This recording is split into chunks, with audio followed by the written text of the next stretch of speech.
মাতৃভাষার মাধ্যমে একটি জাতির সামাজিক, রাজনৈতিক ও সাংস্কৃতিক বিকাশ ঘটে থাকে।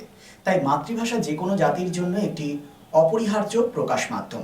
মাতৃভাষাকে রক্ষার জন্য রক্ত দিয়ে বাঙালি জাতির সৃষ্টি করেছে এক অনন্য ইতিহাস।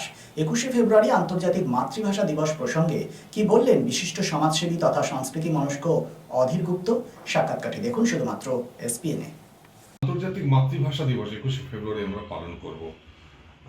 এই ভাষার আন্দোলনের জেরে একটা স্বাধীন সার্বভৌম রাষ্ট্র জন্মগ্রহণ করেছিল বাংলাদেশ। পরবর্তী পর্যায়ে জাতিসংঘ 21শে ফেব্রুয়ারি দিনটিকে মাতৃভাষা আন্তর্জাতিক মাতৃভাষা দিবসের স্বীকৃতি রয়েছে। ভারতবর্ষ বহু ভাষা বহু ধর্মের ভিত্তিতে গড়ে উঠেছে।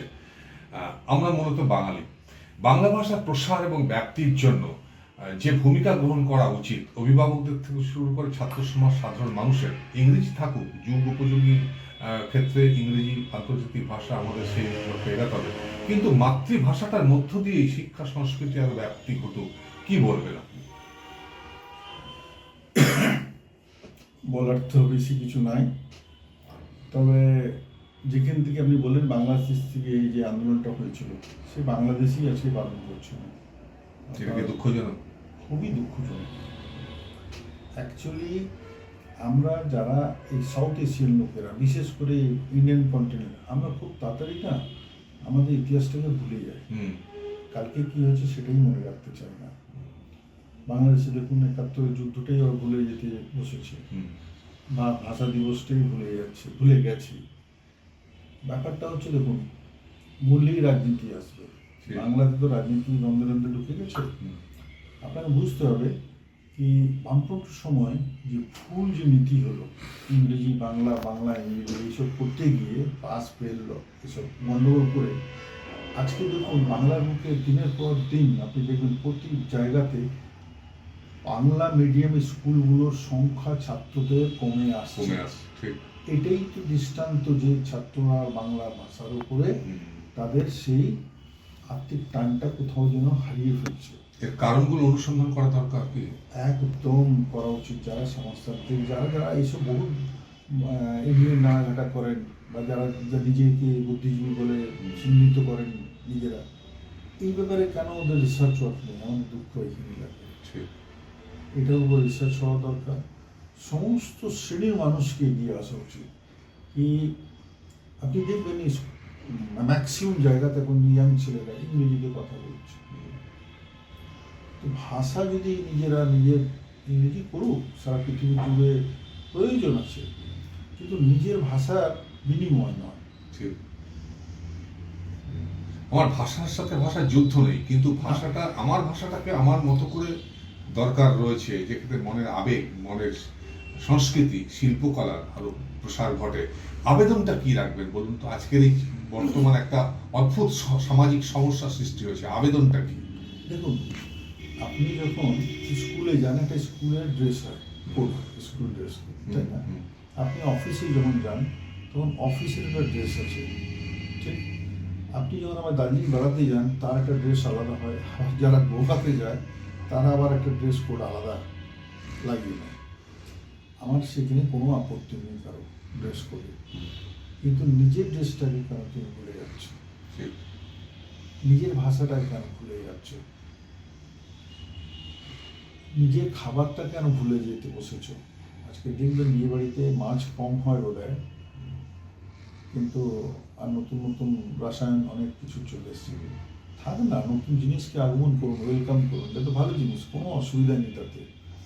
ইংরেজি হোক, ফ্রেঞ্চ হোক, জার্মান হোক, সব ভাষা শিখুন, কেন শিখবেন না? পৃথিবীতে যখন আপনার ইচ্ছে আছে শিখুন, কিন্তু নিজের ভাষা, নিজের মানে কি বলে ওটাকে, হিস্ট্রি, তার বিনিময় নয়।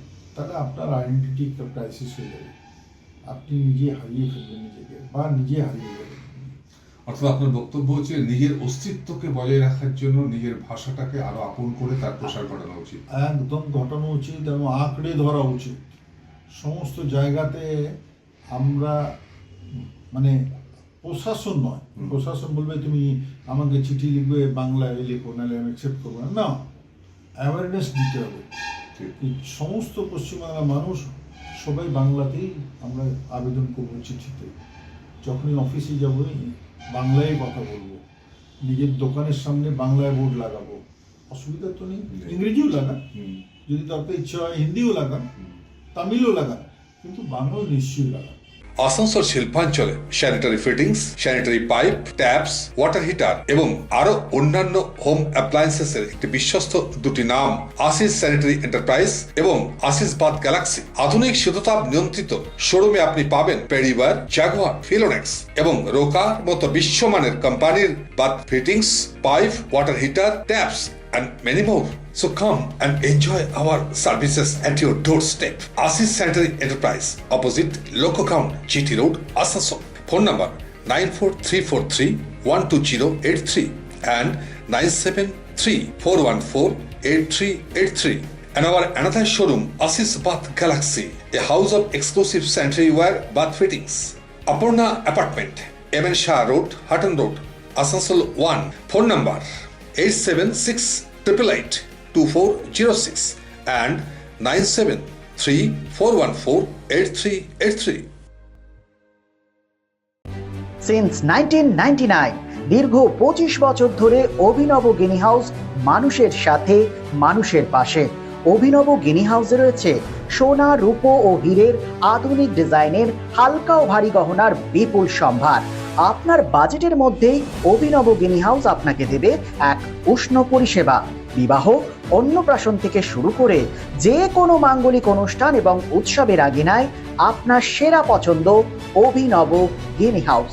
অভিনব গিনি হাউসে আপনি পাবেন gold to gold full return, 20% discount on making charges, certified gem stone, hallmark silver ornaments, diamond ornaments এবং আরও অন্যান্য পরিষেবা।